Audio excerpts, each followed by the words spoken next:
Yo, what's going on, everybody? So we are on episode 46 of the Think Big podcast, Tuesday afternoon. It's my host, myself, Marlon Johnson, with my co-host, Alejandro Alvarez and Sam Singh. And I'm feeling excited. I got people tuning in on Instagram. We got people already tuned in on YouTube. Just a heads up, if you're on Instagram, flow over to the YouTube channel because every week we get on this show and we talk about things that are helpful to people, entrepreneurs, real estate investors, really business owners, businessmen and businesswomen who are looking to accelerate, who are looking to grow themselves and their business. And we are sharing things that ultimately we picked up along our way through trial and tribulation, through paying hundreds of thousands of dollars, entering into mastermind programs, getting in with mentors, reading books. We're distilling all the knowledge and we're breaking it down and hopefully giving you action steps so that you could go out and implement it in your business. And here's something that's cool. Alejandro and Sam, I don't think I even told y'all this. This is what's happening. The podcast is starting to catch more traction, which is super cool. We don't have the crazy largest followings, although we've had like thousands of people on.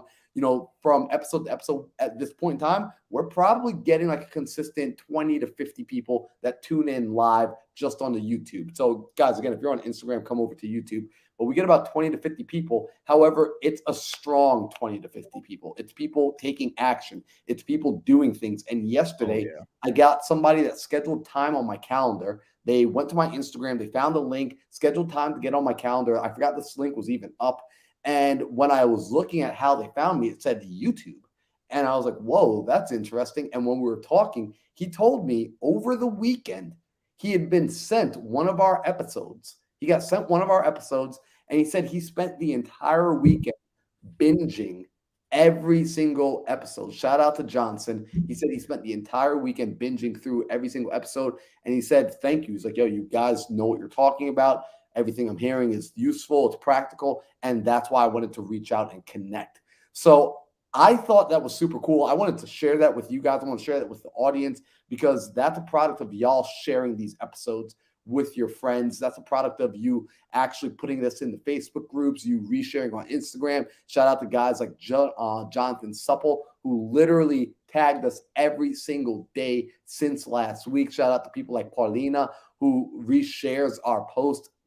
Seriously want to say thank you. And tonight we're going to be talking about ultimately something that's really important because I just hosted a mastermind this past weekend and we went deep. We dove into everything under the sun, personal development, business development, KPIs, had 7-figure earners there, 8-figure earners there. I think we might have had one 9-figure earner. I didn't confirm his net worth, but we definitely had 7 and 8 figures inside the room. And what was most cool was we talked about things that are going to help people accelerate and grow and build wealth, but also we had to talk about the things that were basically the cancers in their life that are preventing them from growing to the next level, that are keeping them stuck, stagnant, and ultimately eating them out from the inside.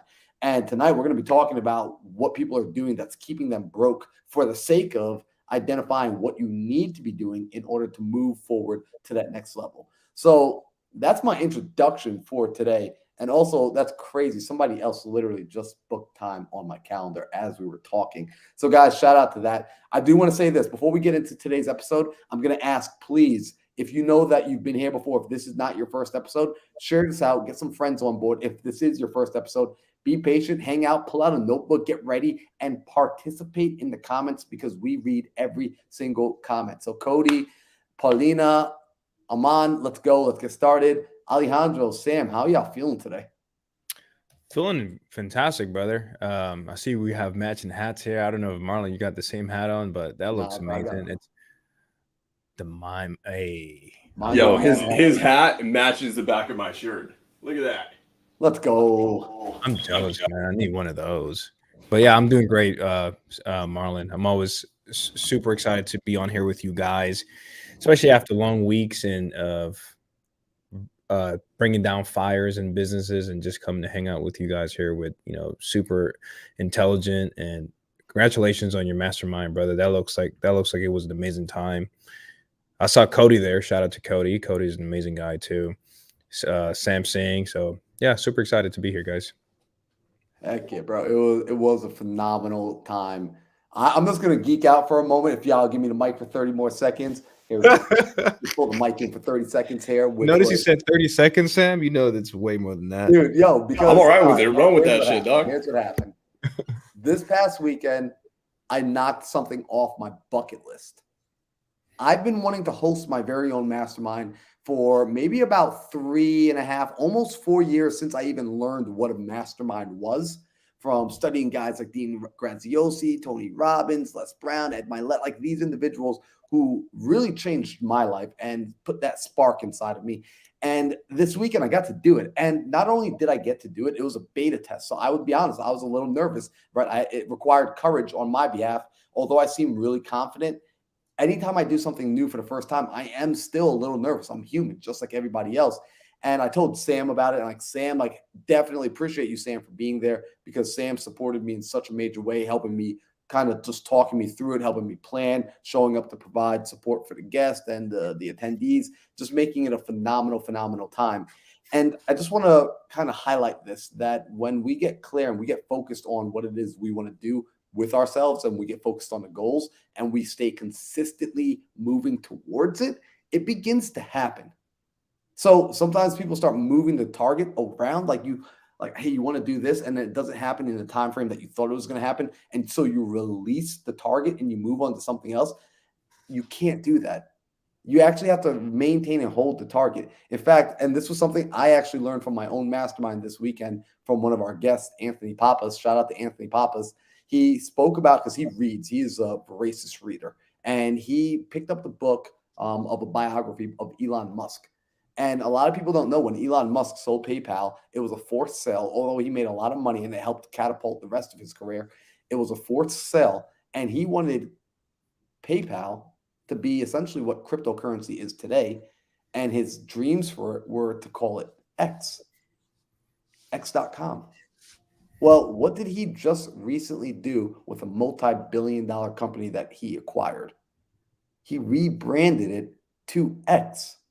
What does that tell you about Elon's dreams, goals, and aspirations? He never let go of his target. Although it didn't happen as quickly as he would have liked it, he never let go of the goal. And so this weekend, me hosting my mastermind, seeing some of my best friends, having some amazing people come out, having some amazing speakers come out, was a goal and a dream that was set years ago that came to fruition today. So appreciate y'all for listening to my story. I'm going to pass it over to Sam, because if I don't let someone else take the mic, I will just keep talking all day. And what up, Maj? Appreciate you being on the episode here tonight. Shout out to Maj. Yeah, let's get into it, man. One, I'll say this. Guys, I was there at the Mind Over Matter Mastermind this past weekend, and I've been at a lot of events. I've been an attendee at a ton of events. I've been a speaker at a ton of events. I've just done a lot, and I've seen a lot. And when I tell you that the Mind Over Matter Mastermind, this wasn't coming from me. This was coming from 3 attendees that I've heard this from, that it was the greatest mastermind that they've ever attended. And brother, I got to say, I mean, it's why I'm wearing the shirt. You guys know me. I actually hate repping other people's stuff. And the only things that I'll ever rep and the only things I'll ever wear are the things that I massively believe in. And you all know that I believe in Lord Hermosi. I mean, Alejandro's got the Hermosi hat on. So do I. It's something that I'll proudly wear. And then on top of that, the MMC, the Millionaire Mindset Community, came to life for me because, I mean, oh, look at that. 3. Let's go. Guys, Marlon, you know this. I actually was never a part of MMC. One, because you guys used to work so early in the morning that I physically could not wake up. It was impossible. I'm not a morning person. But being in that campfire this weekend and experiencing truly transformative growth in the world of mindset through things like breath work, through early morning hikes, to Marlon waking me up at 4 a.m. saying, Sam, we got to go hike up a freaking mountain, and me wondering what the hell am I doing in my life, and I need different friends, to having all of that come together, brother. I got to see you actually change people's lives. And I haven't seen that actually happen at other masterminds. That is a very, very rare feat. And I saw 3 young men come together and probably take 5 years off the learning curve by being there in a 3-day span. I saw a woman who is dominating her local market come out of her shell, and she is going to probably not just dominate her local market, but start getting so big outside of that. And I mean, and I saw some other people just absolutely. Zayn was there, and Zayn, I feel like, really understood the power of responsibility and the weight that he has on him to provide for his wife and his children. And I feel like he came out of that mastermind a different man. So that being said, if you guys missed out on the first one, holy crap, you screwed up. The next one's going to be amazing. I'm going to be there without a shadow of a doubt. I can't wait for it, man. But let's get to it. So this is a topic that was inspired by this past weekend. And the topic is, why the hell do people stay broke in real estate and entrepreneurship? This is an issue that we've been tackling a million different ways. And it's something we've talked about in the past, but hopefully we can talk about it in a way that maybe lands with people this time and, you know, maybe connects a few dots, clicks for some people. And I will say this, there's could be a lot of answers for it, but I think one will truly stand the test of time. And it's one that's a consistent theme that I think all three of us have seen. It's why people fail. And let's get into it, guys. So I'm gonna lead us in. And the first reason why we constantly see people fail is the fact that in the beginning, when they're new and they don't know what they're doing, they're trying to do too many things all at once. And I'm going to get granular here. And I don't mean they're trying to wholesale and start a roofing company and start a solar company and do a residential cleaning company. I'm not mentioning that. Let's say the ones who have somewhat of a head on and they're trying to just do wholesale because they're trying to get some checks in. We saw this for a couple of the mastermind students this past week, and they were struggling for 4, 5, 6 months to gain any level of traction. And this is a team of people, and they're very ambitious, they're very hungry, and their work ethic is through the roof. The problem wasn't a lack of capacity. The problem is they were biting off more they can chew because they were trying to do all of wholesale all at once as newbies, meaning they were trying to do the marketing, the lead generation. They were trying to do the sales and the acquisition. They were trying to do the TC. They were trying to do the dispo. Mind you, these guys have never closed a deal yet. Now, when we see that, what does that actually mean, guys? It means that they're biting off more than they can chew. They need help. They need to rely on others. So before I get into that any further, Alejandro, is that something you see as a problem with a lot of people when they first try to get in? They try to do all of the deal on their own, and that's why they fail? Big problem. Huge. It's crazy, bro. Every time I see somebody or talk to someone about telling me about they haven't got their first deal, I'm like, okay, great. Tell me what's going on with your system. Well, I have this. I'm like, oh, wow, that's a lot of stuff. What about the team? Oh, it's just me. I'm a one-man commando. I'm like, that's nothing to be proud of, sir. It's definitely not, man. So I've definitely have tons and tons of conversation about that. And, you know, there's some people that take the advice and there's some people that don't. And that's fine. You know, either or, whatever floats your boat at some point. Like we all know, we all will find our own rock bottom. You know, so if it takes for you to, you know, some trial and errors, because I learned that way by messing up with tons of stuff. I learned a lot, you know. So Sam, you know, you're highly intelligent and the stuff you say can make people millions and millions of dollars, but there's that few out there that will listen and still won't take action on what you say because they just still haven't hit their rock bottom. And, you know, unfortunately, that's what it is. Yeah, I'll say this, and I was actually, Marlon, correct me on this. He's actually right. So this team, they've actually closed a deal before. I think they closed like one or two. The problem is it's been sporadic. The problem is they don't have predictability. The problem is they can't guarantee that it will happen again. In this this hardship to get the traction, to get the reliability, to really truly turn this into a business is because they're trying to do all of it all at once. And if I remember correctly, and this is something I really want to talk about because I think this gives a lot of people value, is that the deal that they did get, to my knowledge, they actually did what they should be doing in the future, which is joint venturing, which is JVing. Mm-hmm. Right, Marlon? If I'm correct, they actually had a big deal, and then it was a split a bunch of different ways because they called in help. They called in and asked for help from others, right? Yep. And then we see this happen a lot where people will do the right things and they'll get a great result, and then they jump ship from what worked for them, or they'll too quickly try to jump to the next season, and when they're not ready. And so with this team, I would say this was a recurring theme over the weekend, and I try to pour into them as much as I could. I want them to win in a massive, massive way. And then when someone has a winning formula, you don't deviate from it. You may try to make it better. You may try to make it 1% better. You may try to perfect it, optimize it, make it more efficient. Sure. But if you have something that gets you a big, big, big win, the last thing you should do is try to go and do something totally opposite. Mm-hmm. Instead, the smartest entrepreneurs, the smartest business owners, they do this thing called pattern recognition. They look for what worked, what subtle nuances allowed them to win in that moment, and how repeatable are those processes. So moving on from them and just kind of pointing it very broadly to everyone watching, if you are newer and you have never done a deal, or you've maybe had one or two deals, you've even had a really good deal, but they're not coming in consistently. At its very core, there are three things that you need in this game to come together to make a contract work. You either need the time, the money, or the skill set.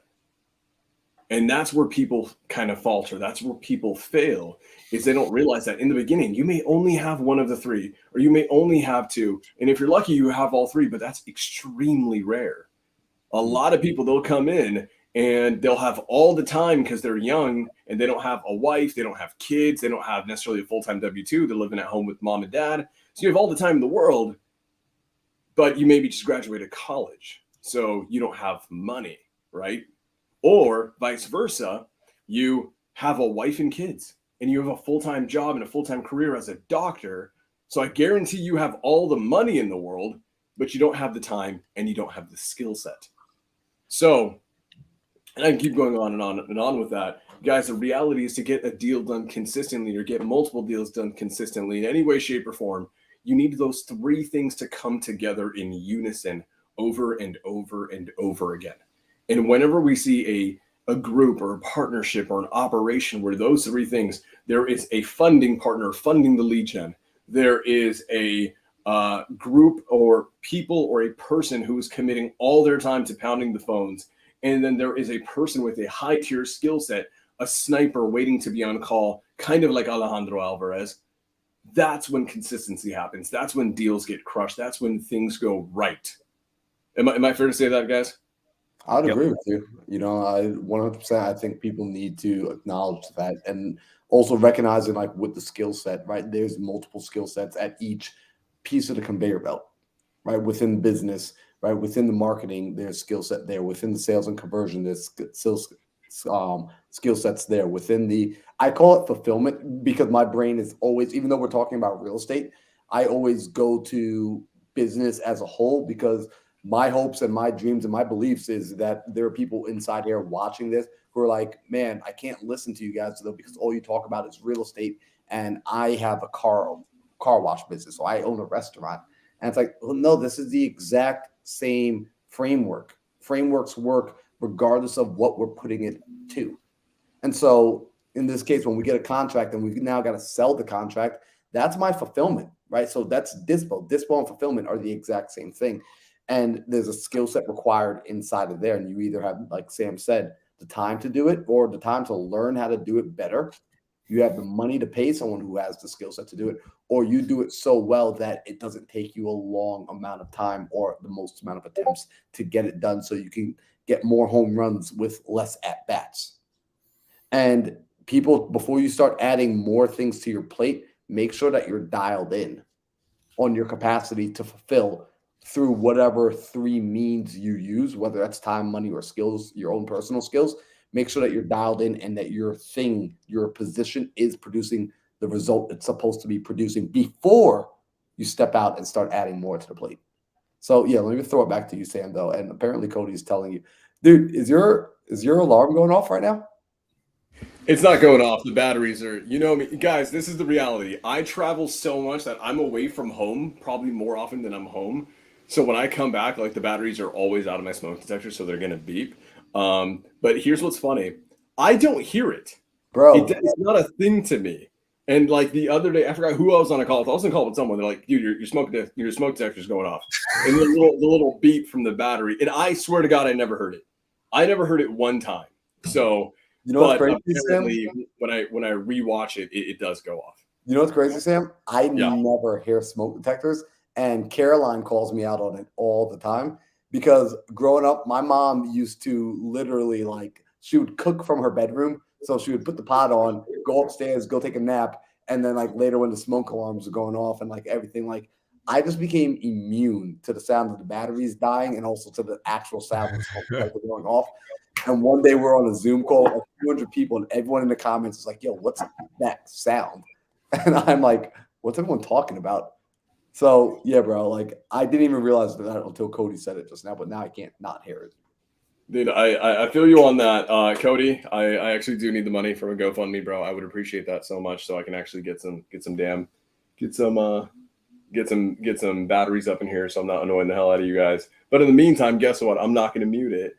I mean, I could mute myself and you wouldn't hear anything I have to say, but like, let's get into it. We've got way too much sauce to drop right now. So, Marlon, there's something that I want to hit on that you mentioned, and that's that staying in a lane, right? Whether that, let's talk about if you're a brand new person, and I'm going to go after the most common denominator, I should say, and that's usually when someone goes into the industry, what ends up happening is they don't have the money, and then by nature of them being new, they don't have the skill set. That's more often than not the case, especially with people who are a little bit on the younger side. So they don't have, a spouse, they don't have children, they don't have all these responsibilities weighing them down, but they have all the freaking time in the world, right? Because they can live like broke college kids, just like I did when I graduated grad school about 2 years ago. And I want to speak to that demographic because I think most of our audience is probably reflected in that demographic. And so what I'll say is this, is that what does it mean to optimize that lane specifically? That person who doesn't have the money and who doesn't have the skill set, their best kind of position, role, responsibility in the company is typically going to be lead generation or lead follow-up. Because these are things that don't have an extremely high barrier to entry and skill set. Usually you can have someone else footing the bill. And all your job is to pound the phones, get sellers ready to have a legitimate discussion. And then what you're doing is you're polishing the lead and getting it ready to serve on a silver platter for a closer, for a sniper, for the Kobe Bryant on the team to go and absolutely crush that lead. Marlon, is that like a safe kind of depiction for what that role would kind of be?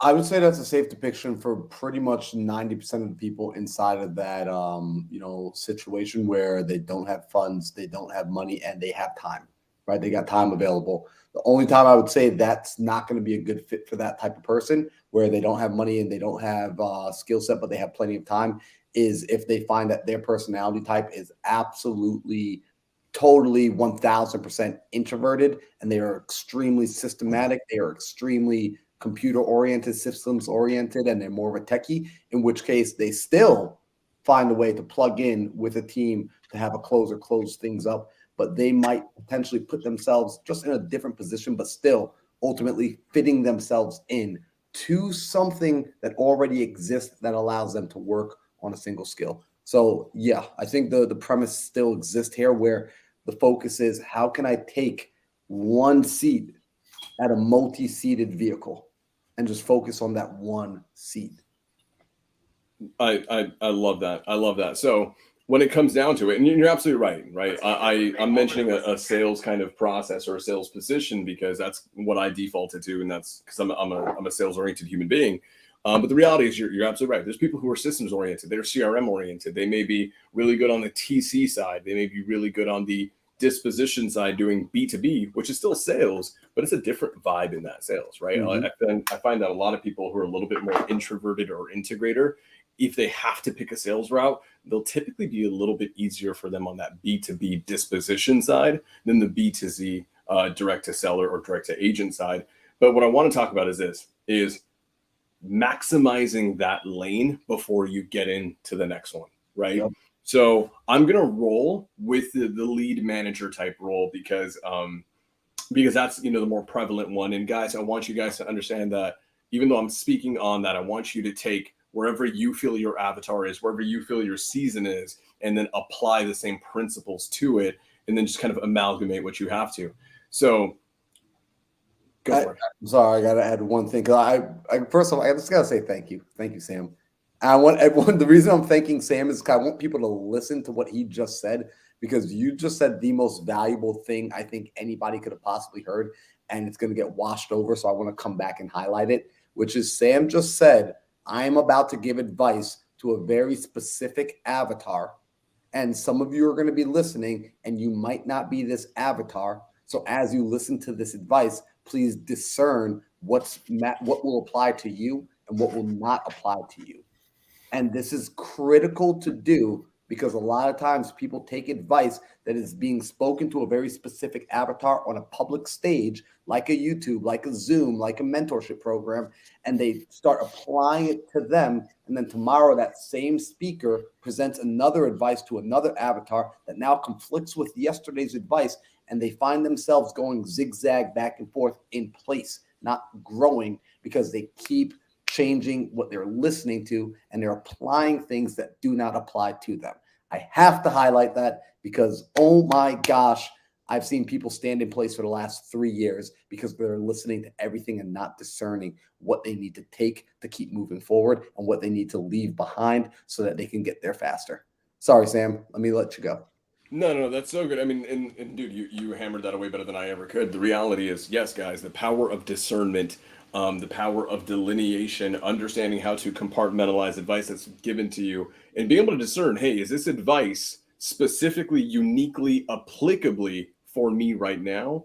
Or are there principles that I should extract and then manipulate and apply to where I'm at in life, right? So that being said, what does this mean for, I'm going to roll, guys, with that lead manager kind of sales position, because it speaks for a lot of people. It's probably, I would say, the majority of people.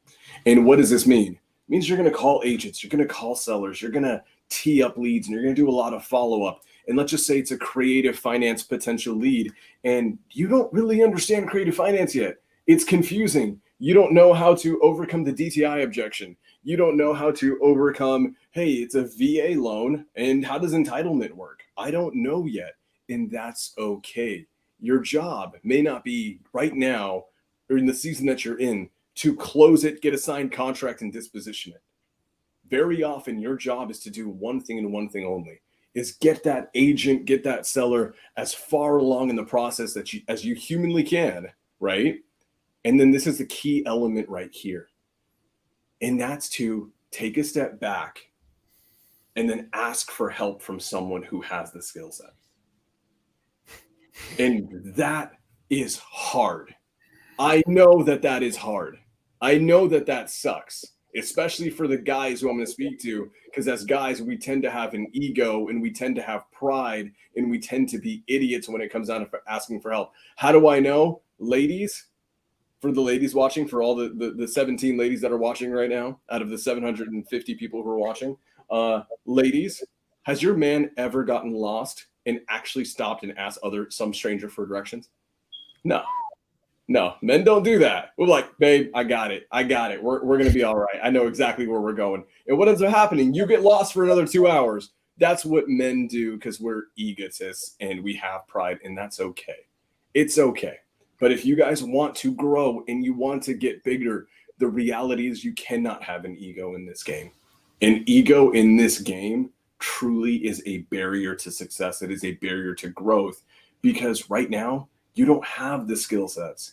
Why is Alejandro Alvarez one of the most sought after closers there is? Because he's closed every type of deal, whether it's cash or the most unique type of creative transactions. He's dealt with all kinds of sellers, whether they're red, blue, green, yellow, any of the colors. He's dealt with them all. He's expertly handled them all. He's done a ton of it live on display for thousands of people to watch. And what he's done is he's cultivated an expert skill set.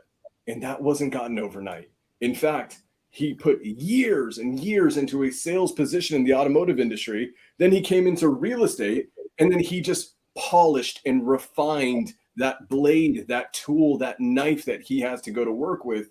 And now he's a surgeon.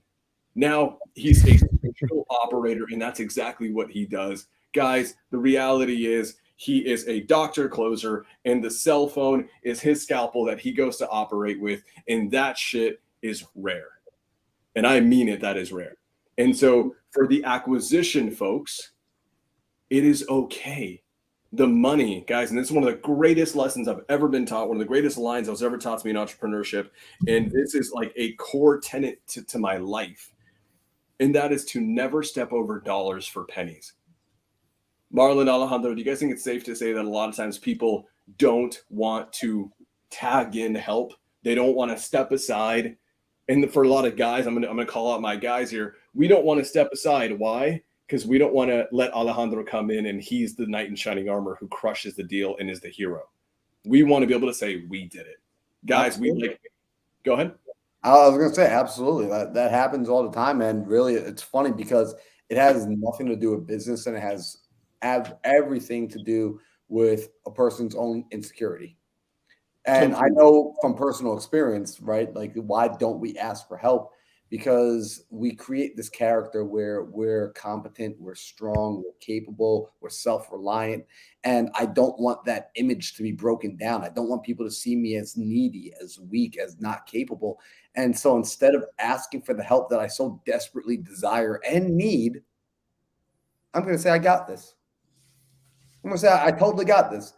And I'm going to fumble and lose the deal versus bringing somebody else in who can help me and show me the way. And I'm going to humble myself down. And the second thing, the reason people don't do this is also it's a scarcity mindset.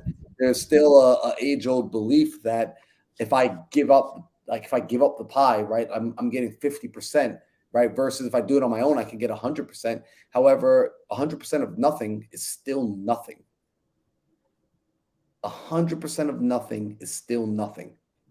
So when we start to expand the time horizons, and if we're playing by a longer game, if we truly are playing an infinite game, and the game doesn't end tomorrow, the game continues to go on and on and on, I recognize that I'd rather take the 50% today because it keeps me in the game longer and it allows me to go out and get more done. I'm not playing in a field where after this one deal is done, no other deals come after.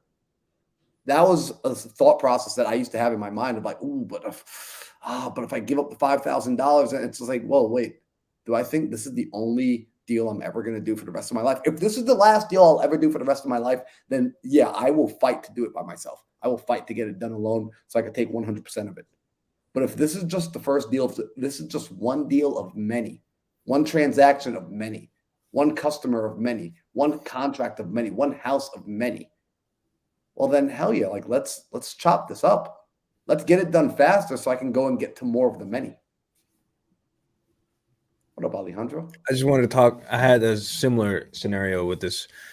You guys know me. I give back to the community and sub to, and I like to schedule like one-on-one times because there are people like me when I first started is that I wanted that one-on-one time because I was just really shy to go out there and ask for help. Mm-hmm. So I do that anyways, just to give them a different perspective on how to actually succeed. And I had this one person, he was saying that he had a situation where he was buying a property and the person that he was bringing in as a PMP, for those who don't know what that means, it means private money partner. That person wanted to pretty much operate the whole deal and wanted 50% of the deal or something like that, I think. And he was saying, oh, I'm thinking about it. I'm like, what are you thinking about? So I'm like, let me ask you this. How many properties do you have? And he was like, I have about 2. How much do you have enough capital to buy this by yourself? No. Okay, so what are you thinking about? What is to think about? Like, this person is wanting to do all the work their way and bring all the money. And I'm looking at this person with a child next to him, with his baby. I'm like, bro, put your ego to the side. What are we doing? This person wants to do all the work, bring the money to the table, wants 50%. And I told him, listen, if this was me and I had 2 properties and I have a baby next to me that I have to take care of, I don't care if I get 10%. Take it. Bring the money. I want the knowledge, and I want to see how you're going to operate, so I can go multiply that and feed my family. That person was like, "Oh my God," almost embarrassed. Like, why didn't I look at it this way? Well, maybe you're just too excited. You probably got this deal. You worked really hard to get this lead, and you finally got the contract. And you just, hey man, I deserve 100% of this deal. That's fine. But think about the person that's going to bring all the money and all the wisdom. How hard did that person work? Have you thought about that? That person worked really hard to bring all that money, and it's not a little bit of money. I think it's like close to 6 figures for this one deal that's going to be pad split or something like that. I'm like, that's a lot of money. Again, if it was me, I don't care if I take, 10%, 5%. I don't care. I just want to be part of the process. Show me dude, I have 2 houses. Come on, man. What are we doing? So anyway, it was really nice to see that person's face. Like, you can tell like the mindset shift instantly after that whole conversation.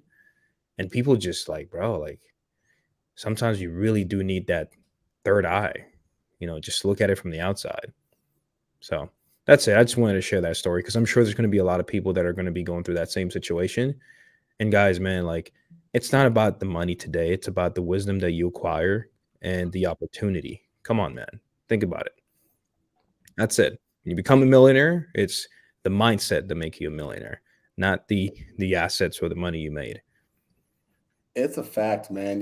It's funny. I gotta say, this is something that growing up, we're gonna tap into a little bit of like my past for a moment. Growing up, I had a scarcity mindset around money because anytime I asked my family to purchase something, they would say we can't afford that. And so my understanding of it, what I took that to mean was we're poor and we don't have money to buy things. Now, what my parents were really saying, right? I grew up in like a kind of a comfortable middle class. What they were really saying was, hey, listen, that's not a priority. We work really hard to earn money. We're not going to waste our money on things that are wants, not needs. But they didn't say all that. They just said we can't afford that. So my little kid brain filled in the rest. And so what began to happen was I had a bad relationship with spending money. As I grew in the entrepreneurial space, as I grew in real estate, as I grew in business, what started to happen was I worked on gaining and acquiring skills that ultimately changed my relationship to money because it started to get me to realize when something was what I considered expensive, I knew how to go out and make the money. I understood, hey, I need to go find a deal. I need to go and connect with a partner. I need to go do X, Y, and Z to go make new money tomorrow, which was insane when that started to happen. And that only happened because I was able to learn and build and gain proof of concept with one skill set at a time. Like to this day, by the way, right, I do not have all the skill sets required to do an entire deal from A to Z by myself. I'll be 100% honest with y'all, right? Like if you needed me to TC the paperwork for a creative finance deal, I could possibly fumble around with it for maybe the next 4 days and possibly, hopefully, maybe get things right.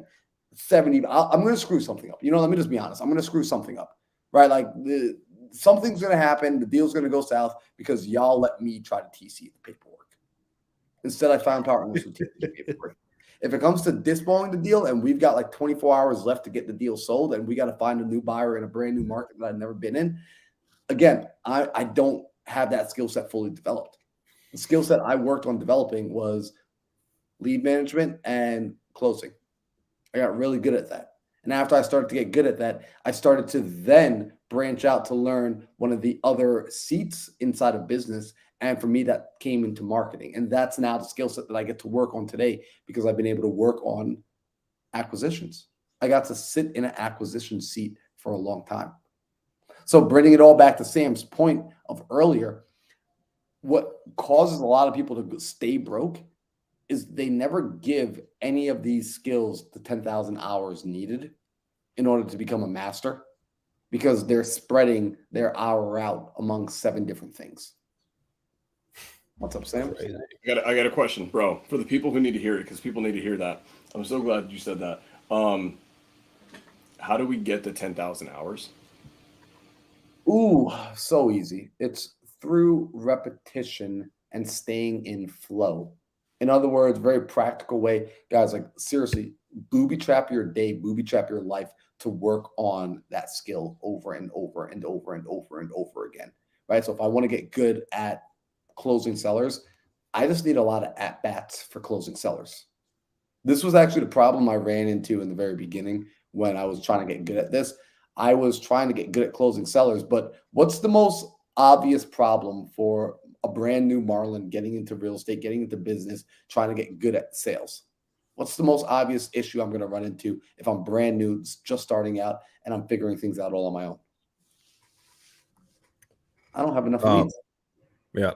I don't have enough people to talk to. I literally just do not have enough opportunities to swing the bat. That was my biggest issue. Now, thankfully, I was able to overcome that in a little bit of a unique way. It wasn't the path that's going to work for most people. It worked for me because I was in a unique situation. So I was the exception, not the rule. I started role playing with Will Ayarza. We started roping a lot of other people into role plays, and we built out like a community of role playing that occurred every single morning, Monday through Friday, for 4+ hours every single day, which gave us the opportunity to get all that practice. And then it also put us in a position where people started to see our skill set. We got to showcase the skill set that we're building, that people literally started filling my CRM with their leads. Right. But it's the same premise though, right? I got assistance. I had someone else, I had a teammate, had other people generating the leads for me. And I got to stay in my seat to work on that skill. And that's all I dialed in on. What up, Donabella? I just saw Donabella hanging out in the chat. And also shout out to Hillary. Hillary is like, same thing. I struggle asking people for help and bringing partners into my deals and partnership with others. Would love to know how you vet partners. So we'll talk about that as well. But you want to get good at your skill set, because essentially what we're talking about is creating strategic partnerships to allow you to get good at what you're good at, to allow you to get good at what you want to get good at, to give you the focus to work on that one skill at a time while knowing that the other things aren't in the business are happening for you. And if you're going to do this, you want to understand the partners you bring in, they're also bringing you in. So to get a good partner, you have to be a good partner. And a lot of times we're shitty partners because we're trying to do too many things and we half-ass all the 12 things we're trying to do for our other partners. I straight up tell partners, oh my gosh, I tell people, I say, look, if you need me to do the paperwork, I will let you down every single time. They're like, wait, but you've done stuff before. You've closed deals. You've done. I'm like, no, I literally let people know what I suck at up front. Shout out to Don Rich. Also, big shout out to Don Rich being over here this weekend and just pouring into all of us. If y'all are not connected with Don Rich on YouTube, you need to, because he's been telling me what he's got coming for y'all. And yo, it is going to be the straight fire and gems. So plug in with Don Rich if you have not done so already. And so understand that in order to get a good partner, you must be a good partner. So, Sam, I hope that kind of answers the question. This is what happens. Sam will say something, and I don't even think I'm answering questions. He just lets me talk sometimes. And I'm like, I'm so grateful, like my friends let me talk. Bro, that's like, I can't let you not talk. In fact, if we just had only you talk and I just shut the hell up and Alejandro just sits there looking like freaking Batman, freaking Bruce Wayne, we'd probably get 1 million viewers just because you're on freaking fire. But the reality is this, guys. In the most simplified way, you get the 10,000 hours, and that 10,000 hours gives you an expertly crafted skill set by putting in the 10,000 hours. That's it. There is no shortcut. You don't get a 10,000 hour skill set like being an expert closer like Alejandro Alvarez. You don't get the clarity and the approach of communicating the weird nuances and innate difficulties of mindset and how to get that focus and that clarity the way that Marlon does by reading one self-help book or one self-development book. I went to his house, guys. He actually has libraries of these things. He works on this stuff every 5 minutes of his life. It is ingrained in his being. He has put in way more than 10,000 hours. It is why he is the king of mindset. You get the 10,000 hour skill set by putting in 10,000 freaking hours. But I want to hit on this. Don Rich, shout out to your brother for coming out this weekend. You were an amazing energy to have, and you freaking crushed it. Talk about another man who's put in 10,000 hours, not just in skill sets of being a closer, but in just in life, in the experiences that he's had. It's a phenomenal share this weekend. But I want to hit on this from Hillary, because Hillary is absolutely crushing it right now in so many ways.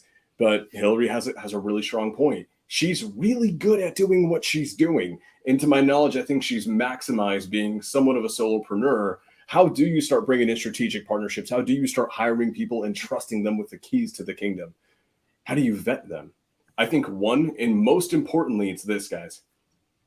And we all have to go through this. We all have to learn at some point in life, we have to surrender control in order to grow. No billionaire was self-made. No millionaire was self-made. I'm not going to speak for these guys, but I can almost bet they're the exact same as me. And I'll say this, that I have never made a dime on this earth by myself. I for sure have it. You know what? I have just very little time, very small pennies. Okay. I spent a lot of work and hours making those small pennies alone.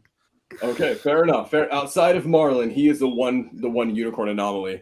But the reality is this, guys, in order to grow, in order to scale, in order to become bigger than we are now, and Hillary, in order for you to keep doing the flips that you're doing, keep crushing it in the market that you're in, you need to call in help to get your time back, to preserve your time and your energy as a business owner.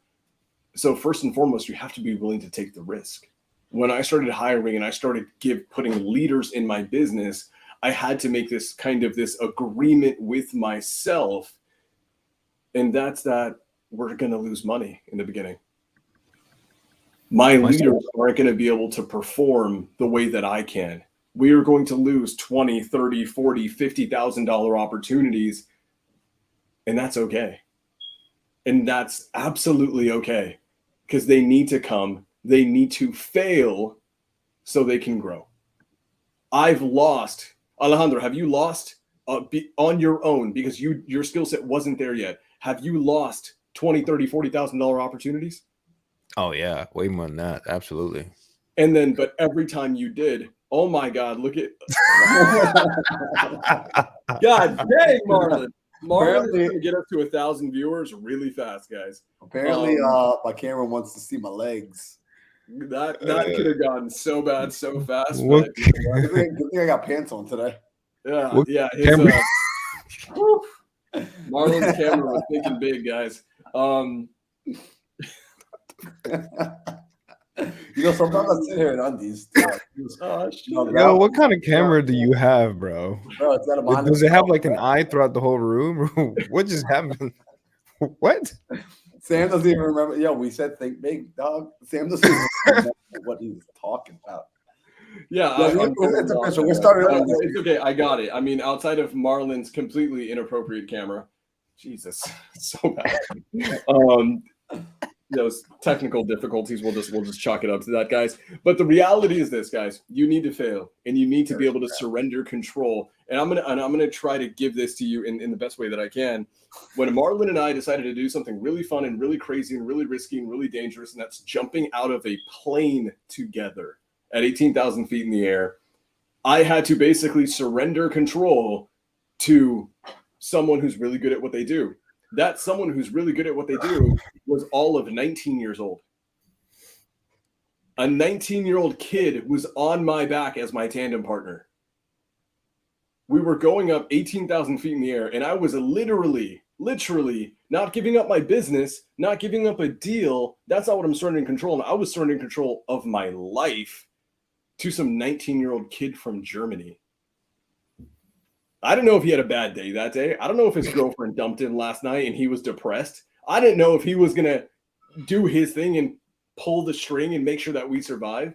I had to surrender control to him because I knew that if I wanted to have this amazing experience, that I had to trust in him because he knows better than I. Oh, wow. That's so good. So good. Yeah. So here's what I'll say, guys. And this for you, Hillary, a little bit more practical advice when it comes down to choosing partners. Depending on what you need them for, as far as I'm concerned, I am very clear, and this comes from Cody Barton this past weekend. I'm extremely clear in understanding how to define what success looks like for a specific role. So if I need a sales team manager, and I'm going to pull myself away from training the sales team, hand holding them, making sure and like training them, working on them, and I need to bring that person in house, I need to surrender control to this human being. I'm going to define what success looks like. And that success is going to look like you show up consistently for the team. You do call calibrations for the team. You train them in different various sales strategies on the Sandler submarine, and you help them get better through micro nuanced sales tactics and things of that nature. This is what defining success looks like. So for you, let's just say you're doing flips and you need a consistent GC or a consistent project manager.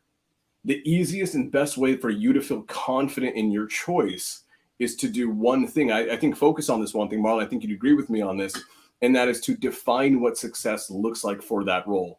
If it's a property management or a project management human being, what does that look like? How often is this person checking? What is the cadence of them checking in on projects? What's the cadence of them physically visiting projects? What's the cadence of them checking on each of their GCs and the subs to make sure that they're going up to par? What's the cadence of them supplying you, Hillary, as the business owner, with updates in photos, videos, all these things? Absolutely. Flipping is extremely difficult. Because, you know what, and I got to tap in on this one, Hillary. Go for it. I flip as well, and I understand the stress of flipping. You're babysitting grown men. That's the reality of flipping. And I also understand the reality of where I've screwed up personally as the investor in the flip who is putting these grown men together, where I dropped the ball several times. Trust me, when I say several times, I mean it. Is not properly setting the upfront expectation on this is what, just like Sam was saying, this is how we define success, right? Hey, I need you to get that room done is what I would say in the beginning. Well, what the hell does that mean? It means there are 4 ceiling lights that I need to have replaced. It means I need the 4 walls painted by this color. I need the ceiling painted with an eggshell white. I need the floor to be done last, right? Like, it's giving the structure and the order and giving definitions so clear that literally a computer can run it, and it leaves nothing to the guesswork. And with every issue that comes up, understanding this is where miscommunication occurred, this is where communication fell apart, this is where my definition and your definition of success were different. And now for the next round, I take that feedback and I get it more clear, so the next project is even faster, more on point, and they understand what needs to be done, the time frame in which it needs to be done, the budget they need to hit, and we're all on the same page about it. And then when we're all on the same page, getting them to have that agreement and actually speak it back to you the same way an employee would, although they're independent contractors. Essentially, they're your employees. And the same way, if I gave an employee a role in my business and I said, hey, you're responsible for doing X, Y, and Z, before they say, okay, I got it, boss, I'm going to say, hey, do me a favor. Explain to me what your job is. Explain to me. I'm going to actually have them teach me in words, in their own word, what they're responsible for doing, how they will be judged, how they will be rewarded for success, the consequence of not doing it right. I want them to communicate all of that back to me before the project, before the issues occur. Because when the issues occur and when the timer is turned on and when the race has begun, that's no longer the time to try to be figuring it out. Again, ask me how I know. I've been there. It's not very fun. And so the best things that we can do to do this is either A, figure it out through trial and error, which is what most people do. The challenge with trial and error is it's going to take you 10 years to get 10 years worth of experience. Instead, what I want to do is I want to look for those strategic partnerships of the individuals who've already had those 10 years of trial and error, who already have the experiences, who already have the systems in place. I want to go and plug in with those individuals, even if it means giving up half the deal, half of whatever. And in exchange, I'm going to also let them know my intention for coming here and being with you is to learn your systems, is to learn how to bring this and duplicate this in my own world. But until I'm duplicating it in my own world, what I want to do is come into your world, and I want to partner and add value in the way that I know how to add value, because these are my skill sets. I know how to get on the phone and negotiate. I know how to raise capital. I know how to do X, Y, and Z. So this is where we start to come back to. So Hillary, I understand what like struggling, because flipping is a different beast, but it really isn't. Because it's still a business, and the fundamentals of business apply regardless of what industry we're in. It's just different definitions is all. Dude, that is so good. That is so good. And here's Hillary's a follow-up saying, I'm on the cusp of just hiring a crew full time, and I'm just afraid to take the leap. So one thing I'll say is that I want to point out what Marlon, like a little subtle nuance, because Marlon's such a closer in his explanation. He actually didn't even highlight the high-level ninja sales tactic he put in there, and that's that you're not just checking in on them, you're helping them to succeed, and it's very much almost a collaborative framing.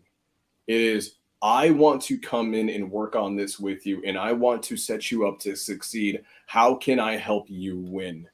And in turn, you will help me win. This approach, even if you're their boss, even if you're the client who pays the bill, that psychological framing. And so Hillary also mentioned that she was a little bit concerned that they may feel like she may be overbearing and they might hate her for being meticulous. Well, the reality is it's all in the framing. Do they think that you are micromanaging them, or do they think that you are involved and you want to do everything in your power to help them win big? Mm-hmm. Those can be actually the exact same thing, but how the person receives it makes all the freaking difference. So you look at someone who wants to get something done, they'll say, hey, I need you to get this done by this time, this time, this time, do this by now. That's it, right? And see how that's very demanding, and it's commanding, and it's talking over it, and it's talking almost down to someone, versus a very nuanced leader, a very nuanced closer will say, hey, these are the things that we have to do. And we're not saying you, we're saying we. It's a collective, it's a team effort. These things that we have to get done by this amount of time.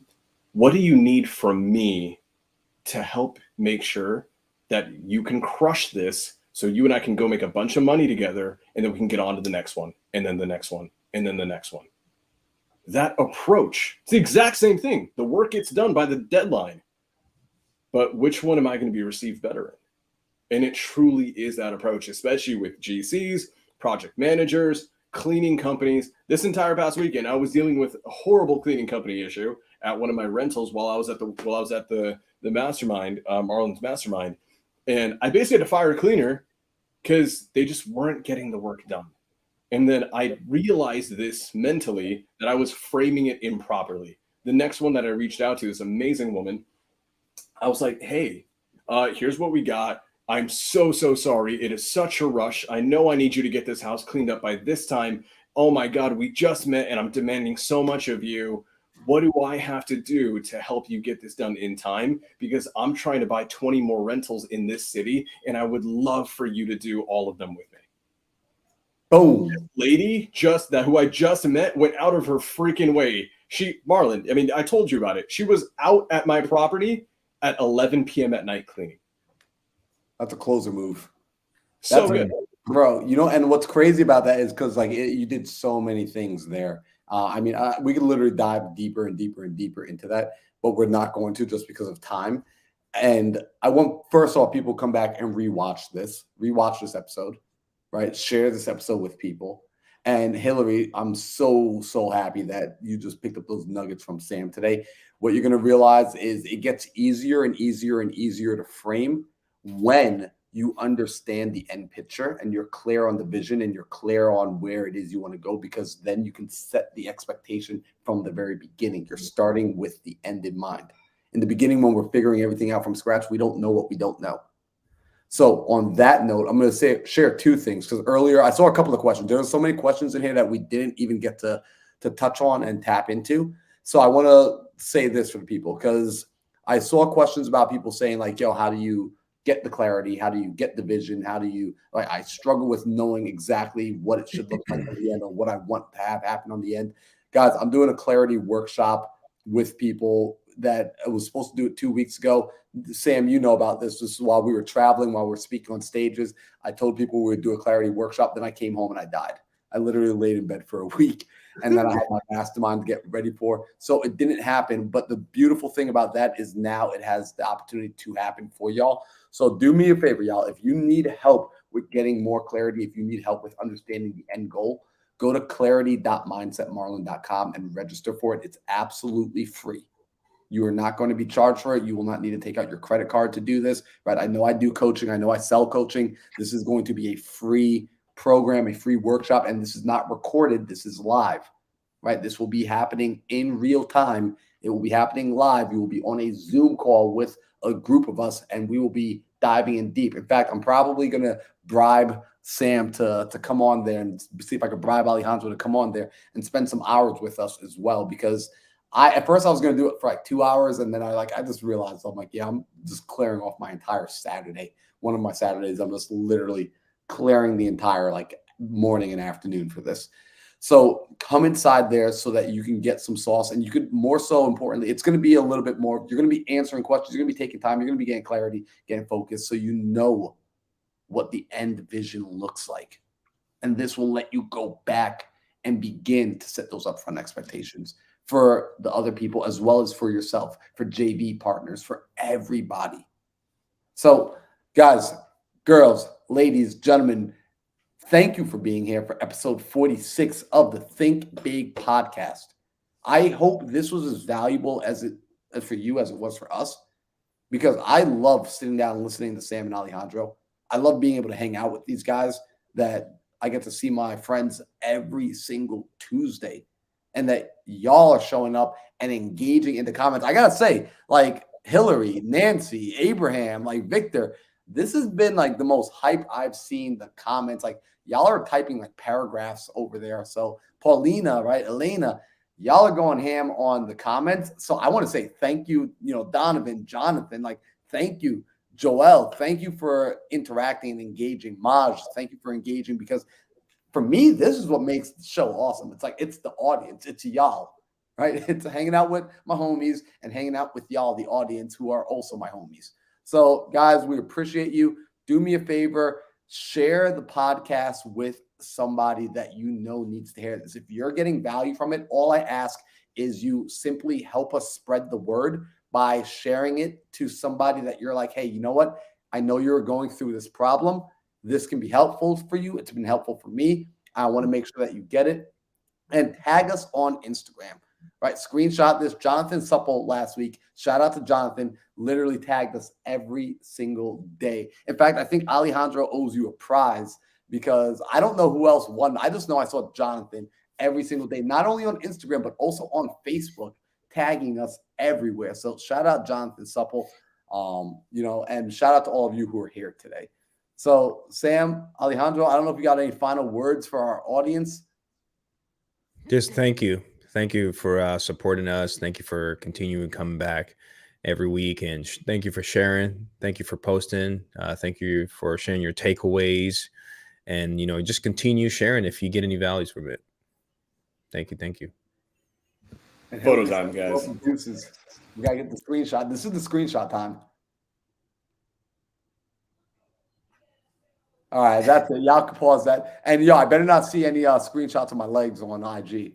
All right, guys. We will see you next. So good. So good. Tag me in that too. I want to repost that. It's over. All right, peace out, y'all. We'll see you next.